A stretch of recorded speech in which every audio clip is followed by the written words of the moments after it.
Hello, fellow Mythrunians, and welcome to another weekly live stream. Tonight we'll be continuing where we left off last week with the caves. Before we get started, let's go ahead and thank the patrons. Thanks, guys. It really means a lot. um, yeah, I haven't. I'm not sure this is 100% up to date. I need to check that. And then, without further ado, let's go ahead and get started. If you happen to be online and would like to say hi, just drop a message in the chat. Otherwise, we'll get to it. So last time we left off, we were testing caves in here, and we also, we actually got to see it in the world and stuff too, which was kind of cool.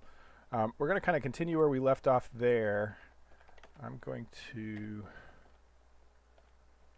Yeah, I think I like all these things. We might move the camera distance a little closer. We're going to be running this tool a lot, so I kind of want to not have to zoom in all the time and remove. So I've got just one simple cave. I think I'm going to add back one of our lines. Last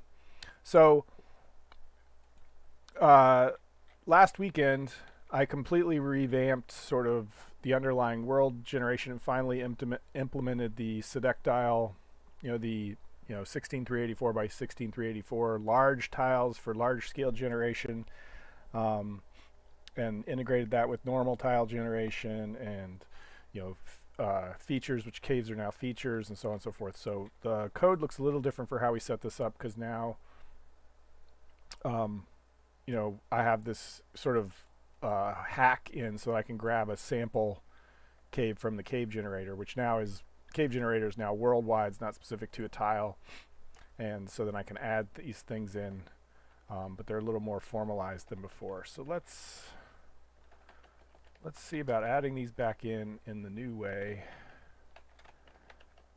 And from this I can just let's just take these. I think this makes our little loop back set of caves. So let's see if we execute this again.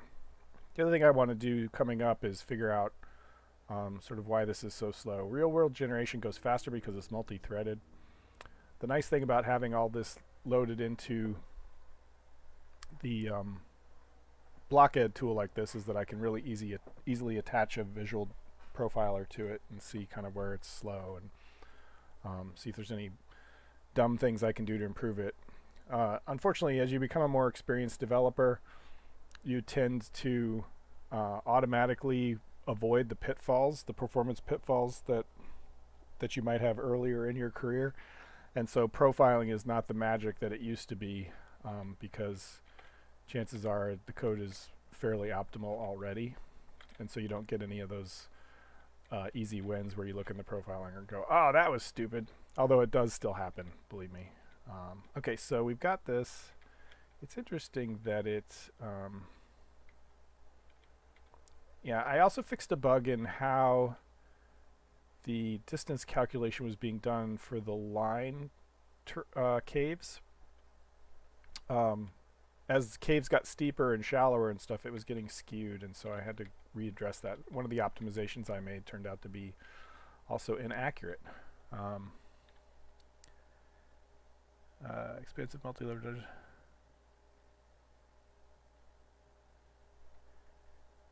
Yeah, I worry about that because on the one hand, I want to have it be so that there are things interesting, over the next hill, over the next mountain range, etc.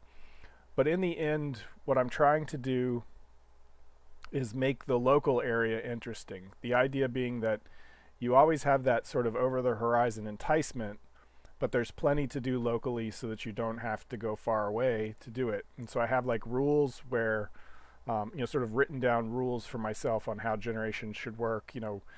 There should always be within about 1,000 meters, there should be a cave nearby, there should be a dungeon nearby, or some point of interest, and so that it feels more like old Mythruna in the fact that there's always interesting things close by, but that if you want to take off across the desert and find something new, you can take off across the desert and find something new. You don't have to stop and regenerate a world. You can build up your character and wander across the sea and have whole new lands to explore without having, you know, reset all your progress for your character and the weapons and stuff he's collected, he or she has collected. Yeah, they do. I mean, if I had come out with if I had been able to do what I wanted with Mythruna, you know, 6 years ago, 7 years ago, it would be a different story. But now I'm going to get compared a lot to Zelda, I think, with the systems I'll put in place, and that'll be my new target, right, is to be as cool as Zelda. Of course, they have the weapon fusion and stuff in the new one that's similar to what I want to achieve as far as player agency, but different than I plan to achieve it, because you'll be able to create your own weapons, you know, from scratch, from blocks. So it'll be a little different, you know, more formal than Roblox, a little less weird than Gary's mod, that kind of thing. More D&D oriented stuff. Anyway, but yeah, I do worry about the fact that, you know, I'm generating these giant worlds, and at some point that's too big. Yeah, Zelda, Minecraft. Yeah, I used to say if Skyrim and Minecraft had a baby, right? But now I think I'll have to say if Zelda and Minecraft had a baby. Okay, let's add one more round cave in. I wonder where this one was. What I'm trying to do is get a decent scene where we can play with making the caves less smooth, right? They're sort of purely mathematical at this point. And yeah. Talking about world size, when I first started doing Neverwinter Nights modding, the temptation was to make these huge maps, you know, because it was so easy to make these really interesting maps, these huge towns, large open plains with like all this stuff in them, and you know, move from one grid to the other and so on and so forth. And then I set out one day to create a mod that was only 2 overland areas and 3 underworld areas, where there was like a monastery and you know, the town keep where the, you know, soldiers and stuff lived and so on. But to basically like limit my areas to like 5 areas and see if I could make interesting stories and adventures in that, because I figured if I couldn't make interesting stories in 3 areas, what makes me think I'm going to make interesting stories in 100 areas? It's just more walking, right? And I think about that a lot with Mythruna. You know, as I make these huge worlds, what can I do to make the local spot interesting, so that you don't have to walk very far to do something interesting? And when you walk far, that's an adventure, right? Like when your D&D party decides, you know, okay, we're finally leaving the town, and you get well equipped and you go off, but there was plenty to do in the town. Anyway, I need to move my center back, I think. I'm trying to recenter the world so that we can see both of these sort of spherical cave things. Yeah, I spent most of the week dealing with this bug that looked like it was a multi-threading bug. Sometimes randomly world would generate, and one of the tiles or one of the sections of the world, you know, the chunks, so to speak, wouldn't have caves in it, or would only have some of the caves in it. And so I thought, oh no, the new Sedectile stuff is adding threading issues, so on and so forth. And finally, and I even dreamt about it last night, because I was working on it so late last night and I went the wrong direction. So let's just call it 200. And so it finally turned out to be that when I wrote the code that persists the caves, I didn't use enough bits to represent the radius. And so a couple of competing factors were happening. You know, I had only 6 bits for the radius, so I was creating these giant caves because I was trying to test to see, you know, whether that would work. And so I was making caves that had a 80 radius, you know, 160 diameter. So that 80 radius was overflowing the bits that I was storing. And so when I'd read them back in, they would be like 20 radius or 18 radius or something like that, because the bits had been chopped off. And so any caves that were in memory got generated correctly, but if it had to page that tile out and page it back in later, yeah, see, now we're too far. In which case I'm going to split the difference. I think we'll call it 180, and then I'll just go back to, I'll finish this conversation, and so what would happen is one tile would get paged out while it was generating the rest of the world, and then it would go to generate that column, repage the tile in, and it would have, you know, smaller caves, and so it would generate these really weird square sides because it actually wasn't generating caves in the same place. So I fixed that today, in fact, but I was worried it was a threading problem. I had assigned all this time to work, so I'm happy to have figured that out. Okay, so what we're going to do is when I regenerate this, it's going to move, and I got to close the app and reload it anyway because we're going to change some internal code. But what we want to do here is we have an inner radius and an outer radius. This is generated on the outer radius. And what we're going to do is we're going to use that inner radius to decide. There's this kind of membrane where we'll use the distance and, you know, a random factor to decide, do we draw a block there or do we not draw a block there? And so we'll get some bumpiness to these sides. And so that'll make some variance. And I would like to also add little spiky column or spiky cones and stuff too. So we'll see if we can get that done. All right. Yeah, so let's get to that. We'll do the round ones first because I think it's more straightforward.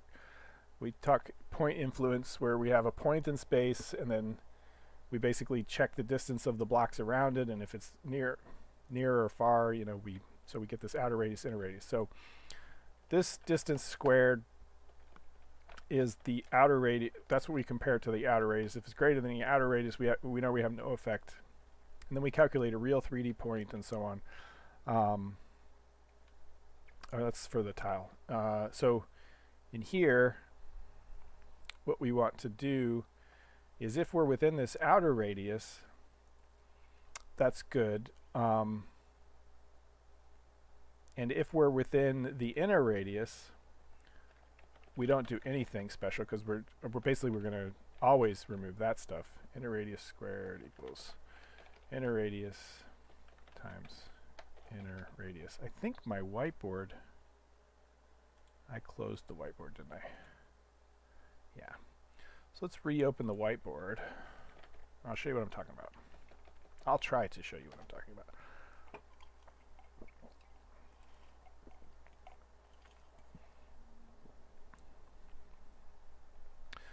So if we're in solid Earth, and we've got like this point cave here, we have the outer radius. Whoop, I can't draw a circle, but you get the idea. And you have the inner radius. And so for every block, you know, we touch, we calculate the distance. We decide, you know, if we're out, we leave it the way it was. If we're in here, in this range, we'll remove it. And if we're in this range, we'll decide based on, you know, probability and how close we are to the outside versus the inside and so on. So we're going to do a little math based on the inner and outer radius, and I'm not going to bother to normalize them. So if we are inside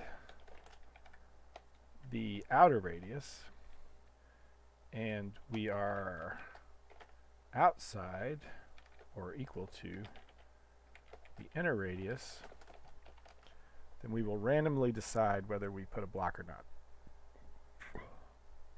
And we're going to do that based on, let's see, when it's outer, so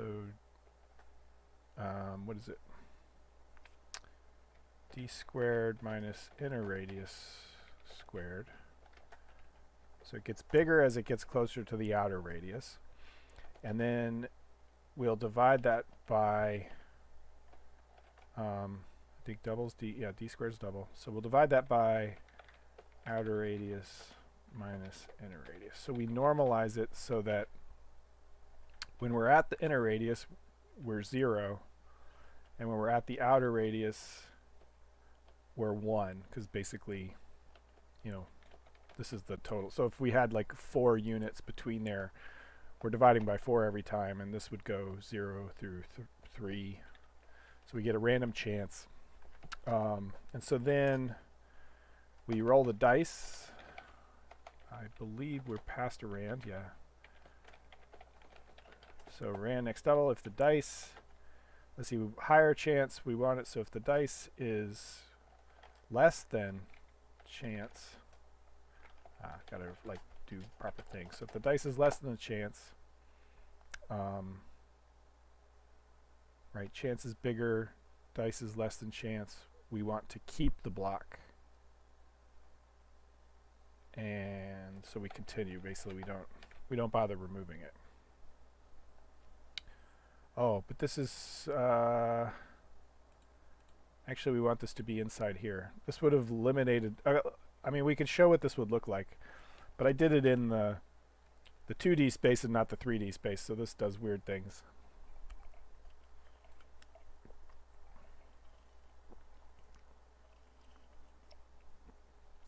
This is going to look really screwy. Oh, yeah, I did it too high. So let's fix that. That is my blockhead offset, which I made way, way, way too high. Let's try 5.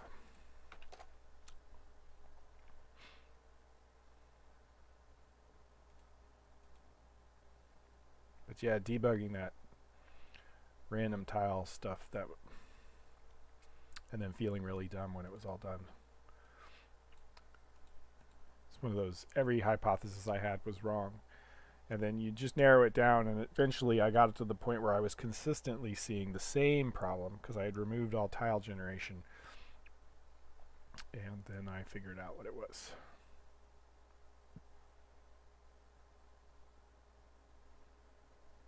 And so you'd like to think you can learn from those cases and do it shorter next time, but you know that there's just those bugs that will defy any of your test steps or your normal strategies, and you just got to work through the strategies because it eliminates everything that it isn't. And here we go. So yeah, so it did do variation, but it's doing it only in the 2D space. You see it's got this this 2D cutout right here was sort of a variation. Part of it's also that our inner and outer radius are not very far apart.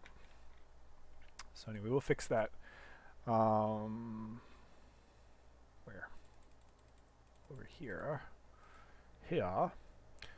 So where I did this dice rolling thing was in the code that's only iterating over X and Z. And so we really want to move this down into the 3D space. Where we're also not using outer radius squared. We're recalculating it every time. So this is the 3D space where we've decided we're iterating over all those spots. And so we'll do it in here. And so we'll skip a block. And then before I run the generator again, yeah, see, we've only got 2 blocks different. Yeah, that's probably all right. We'll be able to see dynamically sort of what's going on.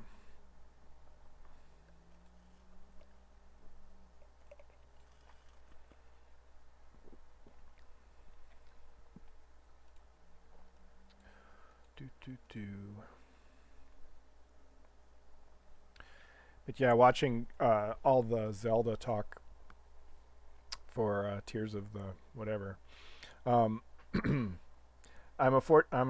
fortunately already sort of immune to the, oh my god, they're doing what I wanted to do because of Minecraft.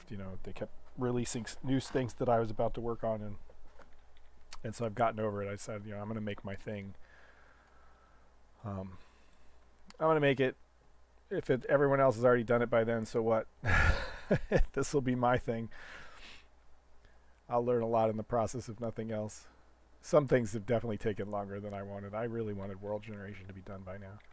Okay, so we've got some variation in the caves, right? They're not as round as they used to be, but we haven't really given much space to vary it. This is kind of interesting how I suspect that one of these may have a different inner and outer radius than the other. So one may be smoother, because that's the thing, is if you set the inner and outer radius the same, no, they're set the same. But let's do something crazy. Let's set this to 16 so we have like a 4 block variance on both of those. I also think there's a bug in here, because it really should have carved out more. Or are we high enough that it's not going to?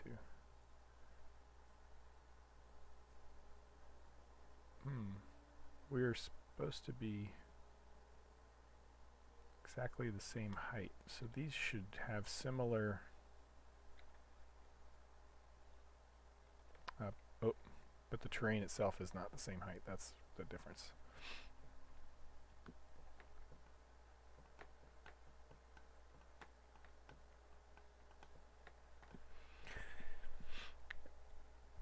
Oh, it's even worse. I've done something wrong somewhere.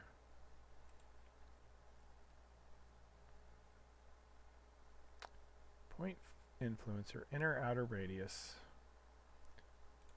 Let's check the point influencer. Just first thing is check the dumb stuff, right? Yep, we pass inner and outer radius. Yep. And inner radius squared, inner radius times inner radius. Let's make sure we're setting them right. Inner radius, outer radius, outer. Okay, so they really are the right things. So we're going to close this because we're going to add some debug code. So we're going to add a lot of debug code. Log info x, y, z, and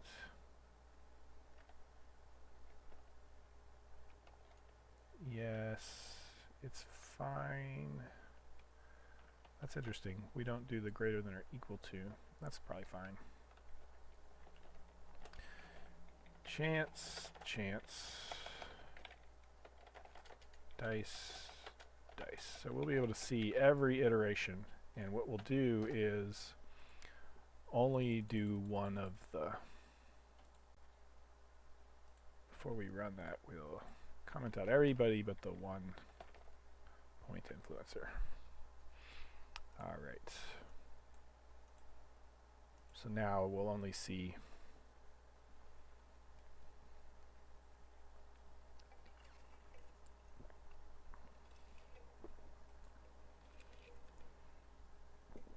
whoa. I have definitely done something wrong with my calculations, because chance should be 0 to 1. And so basically the dice rolls are meaningless. We're going to chop out every one of them because chance is always super high.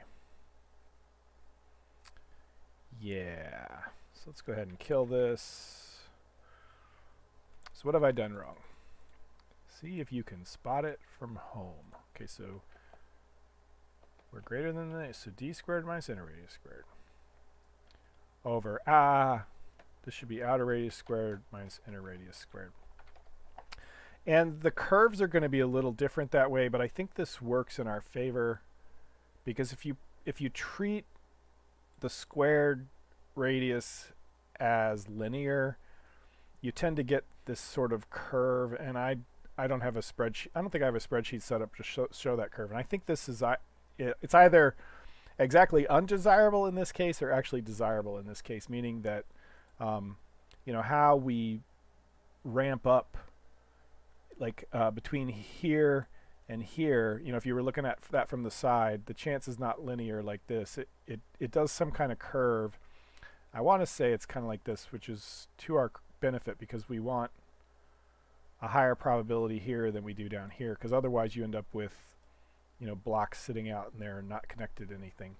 So I've either got that once you put it on the bottom of a, once you start dividing by it, it does weird things. I'd have I'm not like super good at math. I usually just plug it into a spreadsheet and see. I know things, but not enough to like have it like in my memory. But yeah, that's what it was. We were using squared space and we were dividing by linear space, so we were always going to get like really big values. This should definitely be better. I did kind of want to get back to world generation, so hopefully we can get this wrapped up soon. I'm not world generation, cave layouts. Yeah, see, this is better. We're seeing values between 0 and 1. And, so that makes our dice rolls work, because our dice rolls are also between 0 and 1. And this might take too long now, because we're doing too much debugging. Oh, no, there it goes. But while we're doing that, I'm going to comment this out, because we don't need it anymore. So we'll see if this worked, and then we'll exit and run it again. Yeah, check it out. Okay, so that's what I'm talking about. Lots of random stuff. Pretty cool, eh?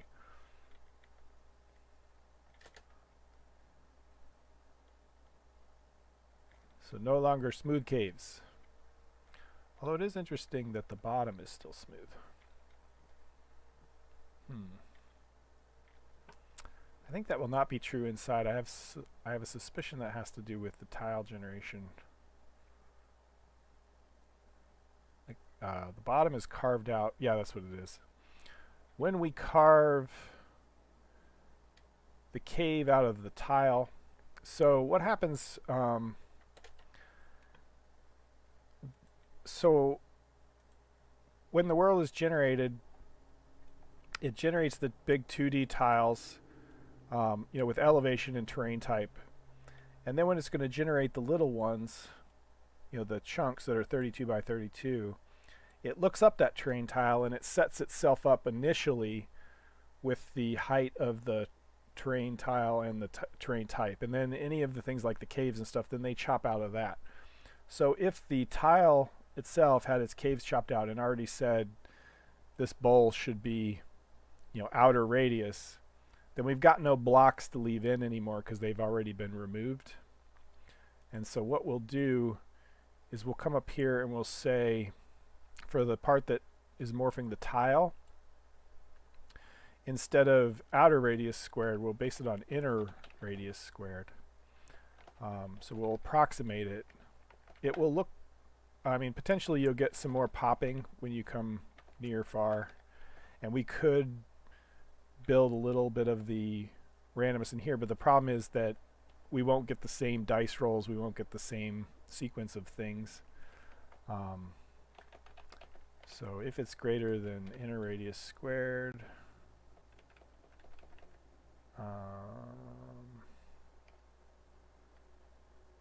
yeah, see,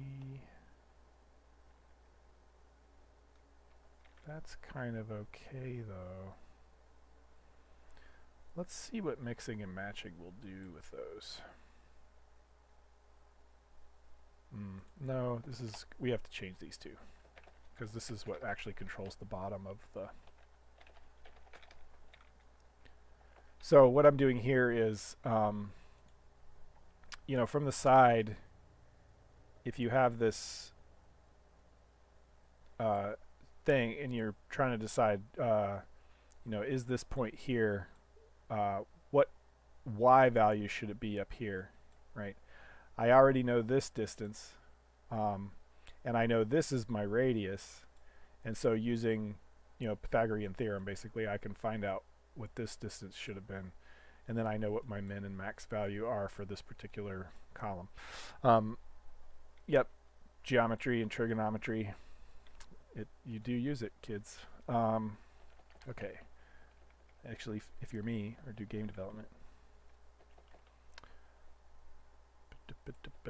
Like, trigonometry didn't actually make sense to me until I took physics, and then you were using it for vectors, and sine and cosine finally made sense to me, and then it directly applies to game development.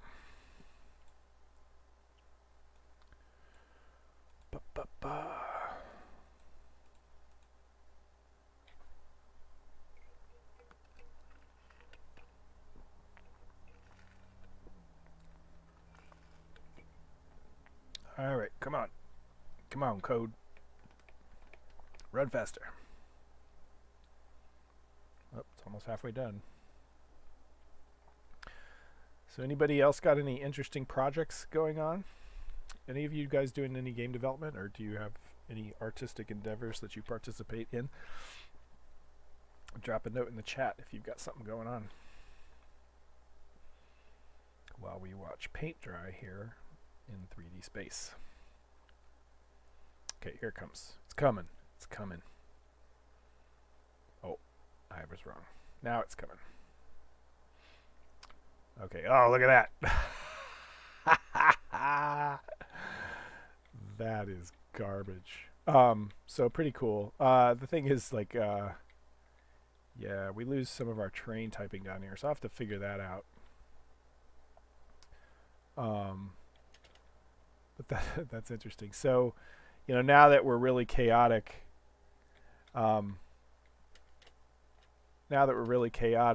we probably should dial that radius back to normal levels, because see, we're already getting these little disconnected islands. So that's interesting. Okay, so let me... Yeah, so I'll show you what I mean. Right, we'll come in here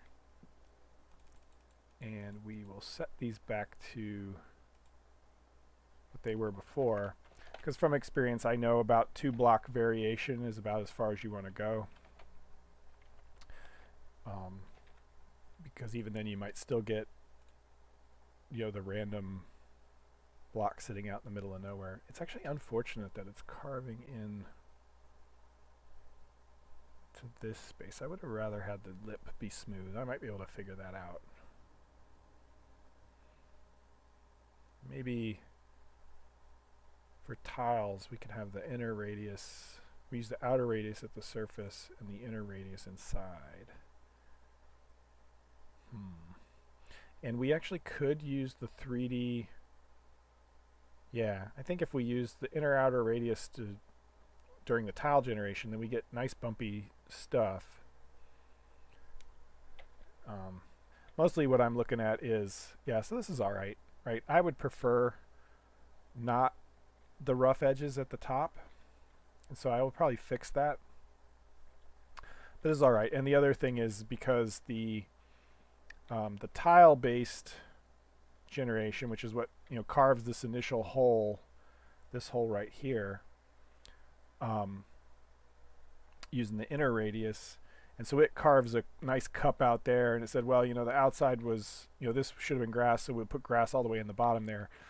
But then when we do the, you know, chunk level stuff that's carving out even underneath the surface, we also carve into the bottom, and that ends up taking away our nice, you know, grass type. And so I need to project the grass down, because the other thing is, if trees tried to generate down there, they're going to generate up in the air, because we end up taking their ground away. Auto greebling a little too crazy. Yeah, so, you know, we'll tame some of this down. This is actually fine. This is pretty cool. Pretty close to what I want. I don't think we end up with any weird single blocks sitting by themselves. It can happen, but it'll be rare, and you end up with these nice little crannies that happen, which is kind of cool.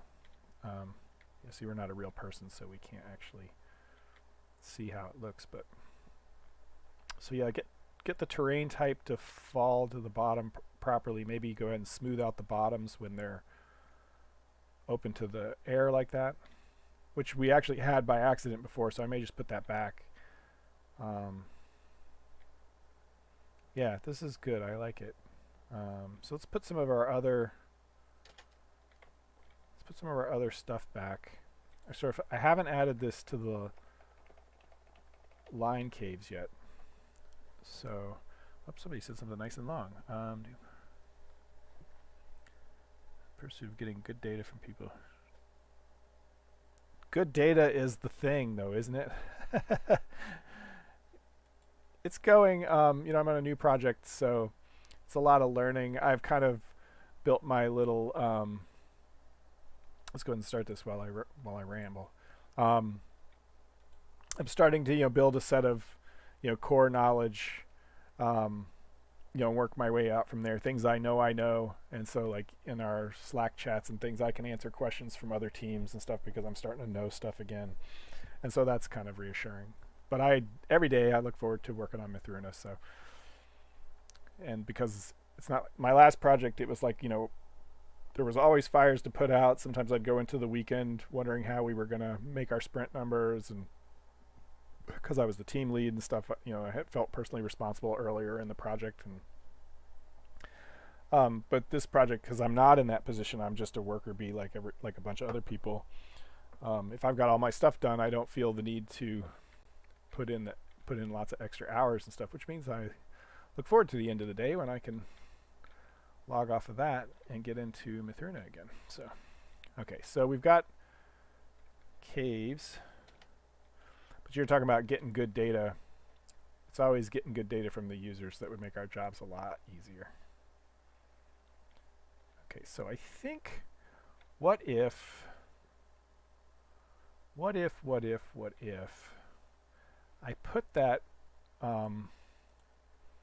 inner outer radius thing back the way it was for the terrain tiles. So let's call it so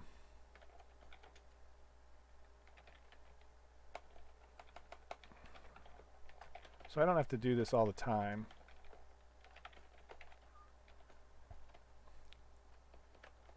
So we'll make so that way I can easily switch it. So that'll make the outer radius, so we get smooth bowls and bottoms again, and it will only rough them up when they are underneath the overhangs and things. And I think that might look pretty cool. Of course, when they're under the ground, they'll be fully rough all the way around.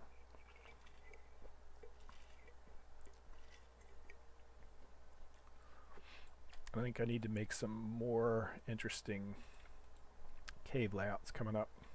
We'll do the maybe instead of doing the line caves, we'll go ahead and play with randomly deciding whether to put a stalagmite.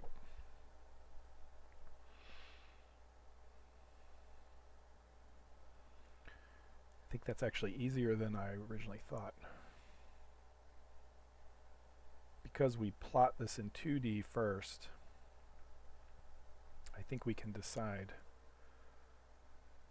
It's going to be trickier for the linear caves, but alright. So we got this nice cool little see, I think this is okay. I think I like the smooth edges and smooth bottoms, and see, we still get some roughness. I'm going to leave it like this until I decide otherwise, but I kind of like the way that looks. And what I mean by if the cave is fully underground, it would get a rough bottom. So let's move that one down, and I'll show you what I mean. So the first one, let's move it down. How far will I have to move it down? Will 10 be enough? I don't know. Let us see.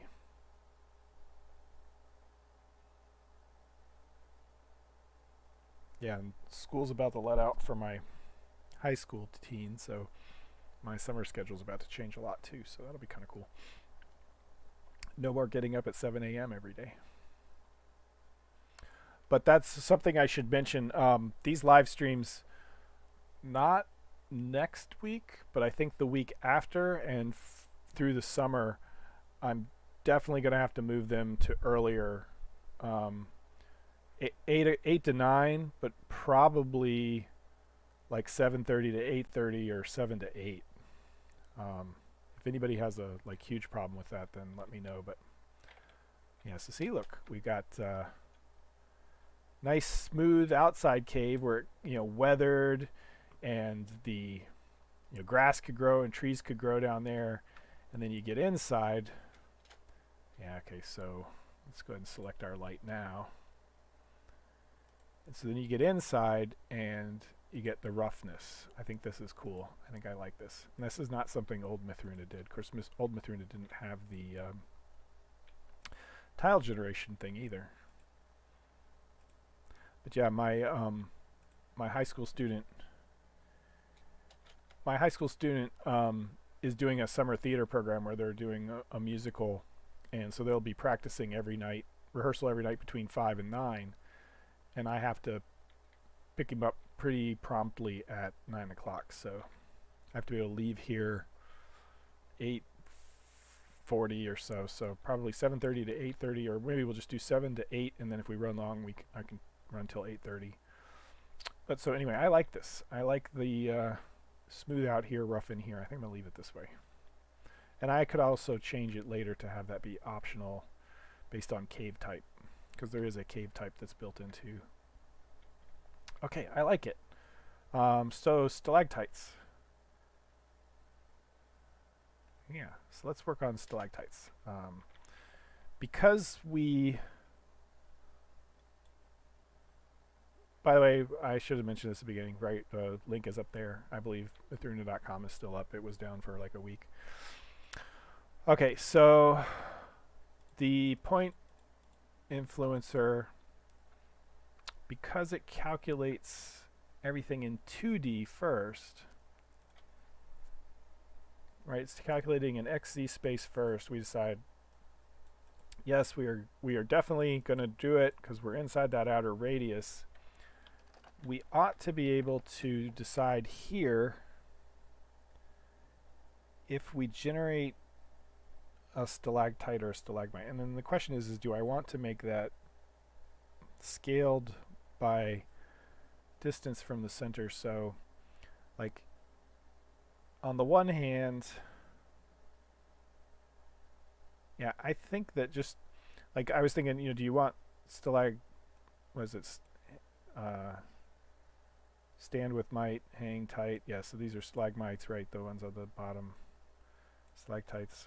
Do you want them to be more common towards the edge or more common towards the middle? I think we'll just make it random. Random, low percentage. And then we'll place them. But that means I need to grab the block type. And I got that, so int private int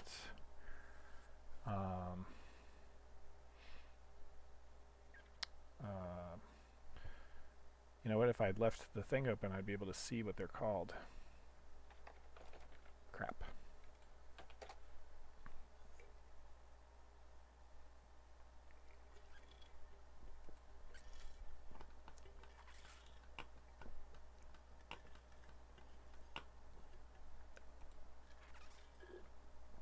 Oh, that's not what I want to look at. Look over here, stone. And we've got cone down, cone up. Uh-oh, Pepsi just ran out. Cone down, cone up. And then there's, I think, a smaller one. Spike. Spike down. Spike up. Oops. Yep, cone down, cone up, spike down, spike up. Okay. I'm going to leave this open for a second, though. Cone down. Cone up. Spike down. Oops. Spike up. Okay. And we'll set a, just for now, static spike chance equals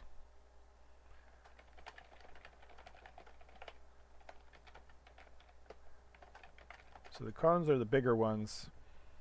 We'll make that like a 0.2 chance and the spike chance to be 0.1, and we'll roll the dice once and compare. So if it's a spike it won't be a cone.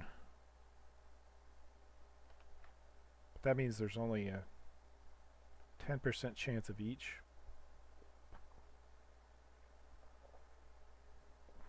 Is it more common to have the little ones or the big ones? Let's do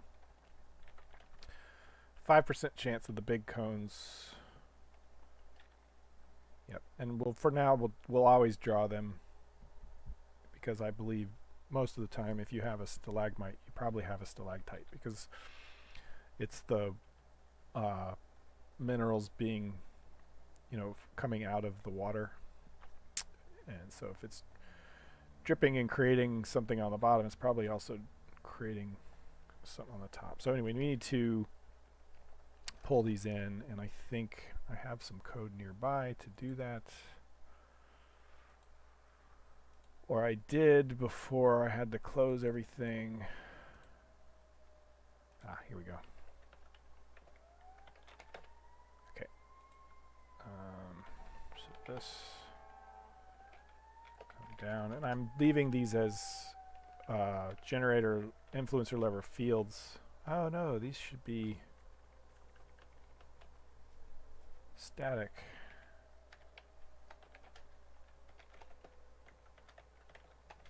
It should really be passed in by the generator, and I have a way to encapsulate stuff, but anyway. So then these should be all static. Nah.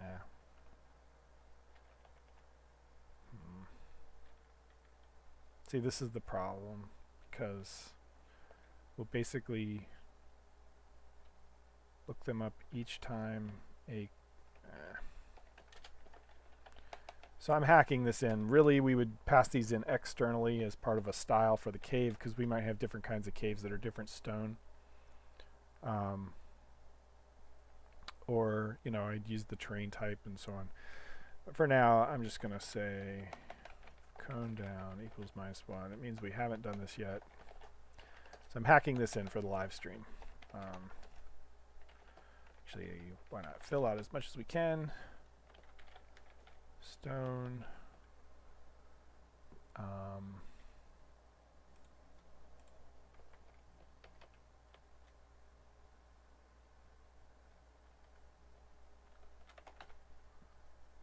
So we want the bad type.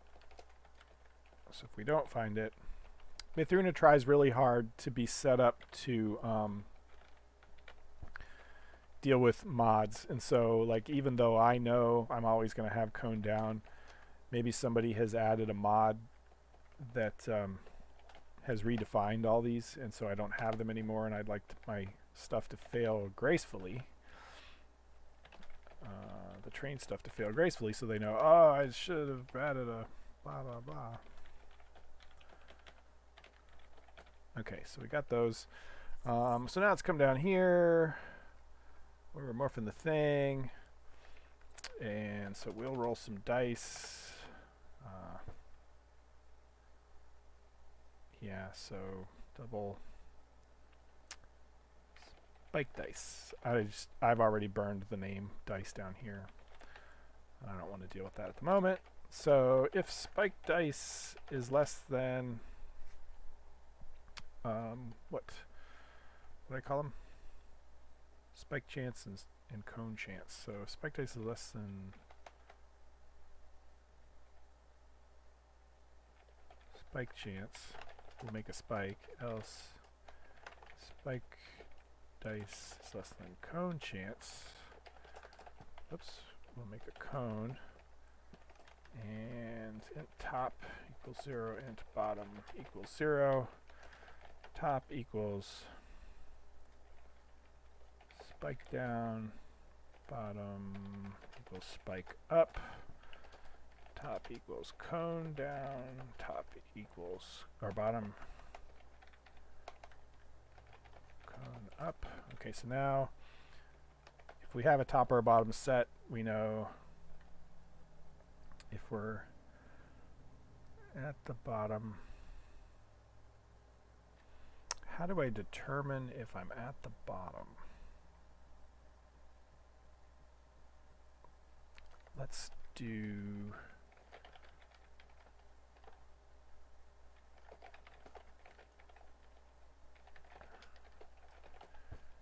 so we'll keep track of the lowest and the highest. of the things we've set.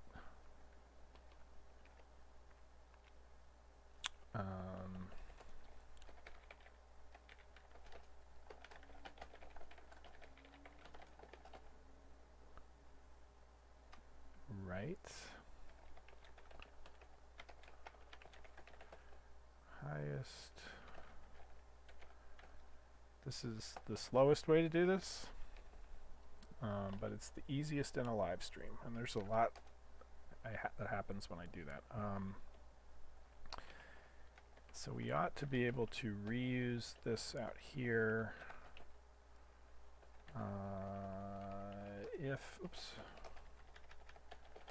if top is not equal to 0, then we're definitely setting a top and a bottom. And we want to layer equals lowest, blah, blah, blah. Oh, wait, so why don't we separate these in case I ever do highest and lowest differently. So we're doing the top, so we're going to do the highest value, the layer, highest, oops, and then we'll set highest to top. Basically, we're filling in that part we carved out. We're going to replace it with a cone.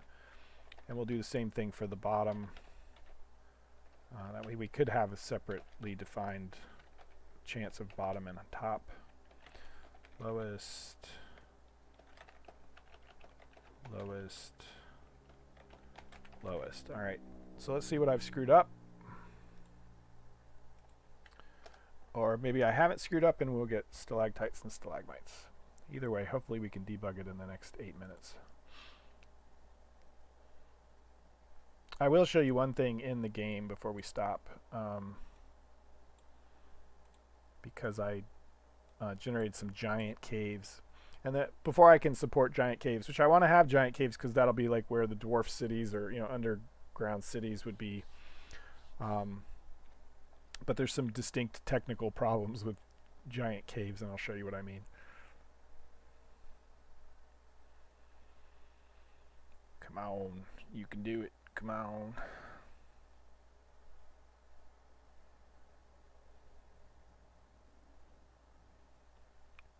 Alright, here we go. 3/4 of the way through. Yep, 100% of the way through. Cool. Did we get some stalactites? We did! Are they in the right place? Absolutely not. Oh boy. Okay. So yeah, so I've screwed something up.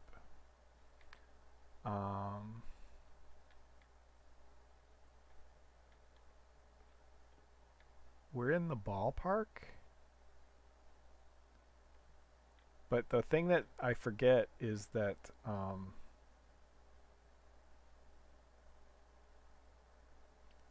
these caves are going to intersect in a weird way. So we might have generated stalactites and stalagmites for this one, and then not. Well, we should have cleared them out for the other one. Yeah. So the problem is that we carved this inside the dark cave first, and then we carved this outer cave, and the outer cave didn't pay any attention to the fact that there wasn't any blocks there. And so it needs to actually check to see if there were blocks there or not. And let me put some lights in so we can see what they look like inside. Maybe it actually put them in the right place inside, but I doubt it. So let's put some lights around, even in the top. Yeah, I kind of feel like this is not right at all.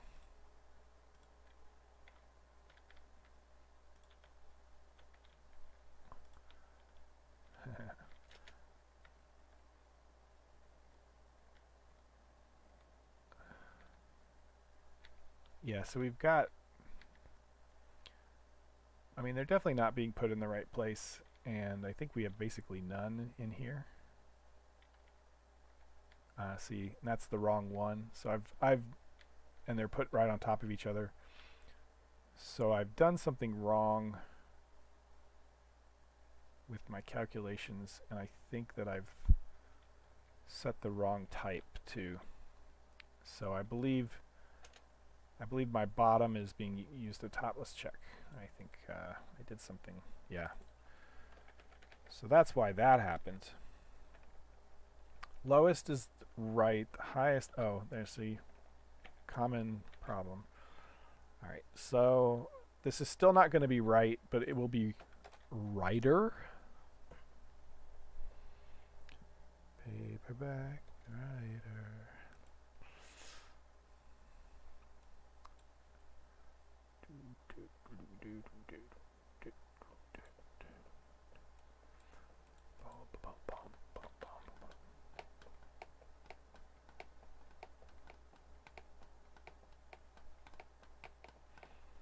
I don't know how many of you on the Discord saw my random word generator. That was kind of fun.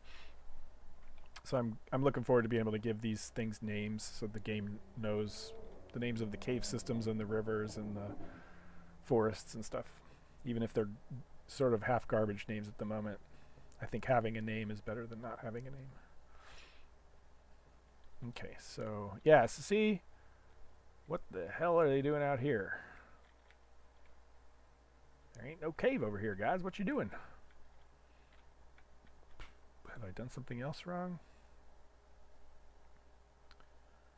X and Z should still be correct. I think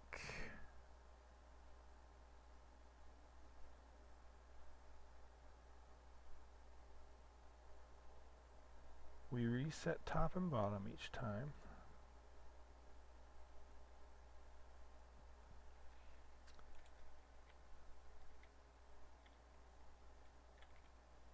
Yeah, why? Like, it's like half the cave went away. The stalactites and the stalagmites are right now. And probably if we're outside, we don't need them. And we've got almost none in here. So something is definitely weird with the math. Alright, that's a sort of problem for my own time. You can kind of see what we're doing. I'm not going to resolve that in this live stream, but these things, there's definitely a weird, like, it looks like exactly half, you know, when Z is negative, they all end up over here in the wrong chunk. I suspect they're the right height, so it's almost like I've got a Z where I should have had an X somewhere.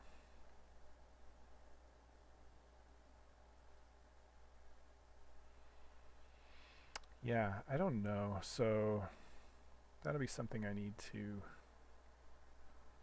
look into. Oh, the other issue, I see. So the other issue is that, no, this is fine. If we're in here, we should be doing it. That's fine. Yeah. I don't know why it's putting it over there. I have no idea. So that's a problem for my own time. But let's do two things. I'm going to place some lights around in here just so we can see if there's any spikes. Stupid mini. Okay. Yeah, I added the smaller magic light because I needed subtle lighting for the dungeons. And these magic lights are basically almost as bright as the sun. They're just a different kind of light. Yeah, so why did we not hardly get any stalactites and stalagmites in here? We did get some. You know what, they might all be under other blocks. So I need to deal with that too. Basically, the first time, or the yeah, so we generate empty spaces sometimes underneath other blocks, and that's fine. See, we've got lots of looking from underneath. Oh, not as many as I thought we would. anyway, that's going to be a problem. We do have some, yeah, just see this one right here, generated underneath another block. Anyway, so yeah, so I'll fix that. But anyway, yeah, these magic lights are almost as bright as the sun. They're just a different type of light. So I created those other, the little mini ones, because I needed the the green torches and things, and so they don't cast much light, and so it makes them for more dramatic lighting. Okay, so let me show you one thing before I cut it for the night. Hopefully I haven't screwed it up with my other changes.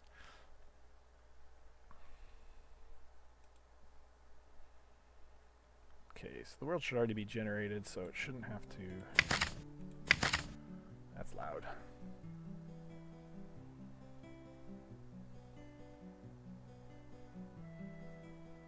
Anyway, for next week's live stream, I hope to have been far enough along to move on to other things. I do have a lot to do this weekend that's not related to Mythruna, unfortunately.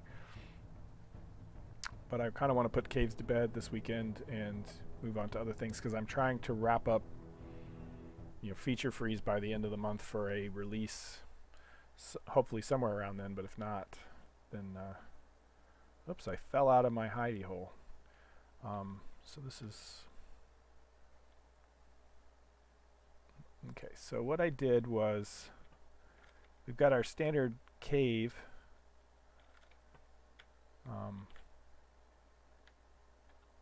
These are not like all nice and rough like the others, because these were generated before that code was added. So this is the standard cave, that I had before, but then I put these ginormous 2 huge caves to the point where they go beyond the clipping. And see, that's a problem, because you can see, we don't clip there, but these caves are really big. You could fit a whole, small city down here. But so now you can see, because this is where the small blocks stop, and normally far terrain doesn't go underground, it only does the surface. And so if you go in and you set your clip out, you can get rid of it. But the whole point of having the far terrain is to not have to have a huge clip. But I think I might I have some tricks I can use to blacken that out. And this is a huge cave, you can see. I'm going to run around. Yeah, you could definitely fit whole cities in here and stuff. So let's fly up in the air for a second. So there's some tricks I can do before I support large caves. For the little caves, it won't matter so much, because you'll never be able to really see that far in one direction. But that's sort of a unique problem to new Mythruna, because new Mythruna has that far terrain. I think I'm good even if I run all the way over to here, though. With the clip out. Yeah, no, see, no matter what, like with these 2 caves next to each other, I can get far enough away that I can't actually see. Yeah, oh, I got one more clip level. Yeah, see, I can't fully get rid of it this way, so I have some tricks. So far, every one of the tricks I've thought of might slow the game down a little bit when you're underground, so I want to make sure I'm doing it the right way. Another problem, and this Mythruna suffered from this problem also, old Mythruna suffered from this problem also, is that if the fog is super close, it's actually showing bright inside the caves, which gives you like a clue of what's going on, even if you can't see back there. That should be black, but we can actually see. Let me make sure we've got. You see, we're basically nearly pure black here, but we can see the structure of the cave because of the fog. And so that's just a problem of having the fog lit by local lighting instead of. Anyway, so it's non-trivial but fixable. Look, there's Fade running around. Alright, so that's where I'm going to end it. So yeah, big giant caves, not really useful at this point, but I do want to support them eventually, so that'll be on my to-do list. And I think that's it. If there are no last questions, I'll go ahead and start shutting it down. It's been great having you guys here, keeping me company while I work through these issues. And I hope that you have a productive week. like, comment, subscribe. Where the heck is my OBS window? There it is. So like, comment, subscribe as usual. Thank you for joining, and I will see you next week. Same time, should be same time next week. Following week, I think, is when we'll move to an earlier time, so we'll just keep track of that. Otherwise, again, thanks for the patrons. Have a productive week, and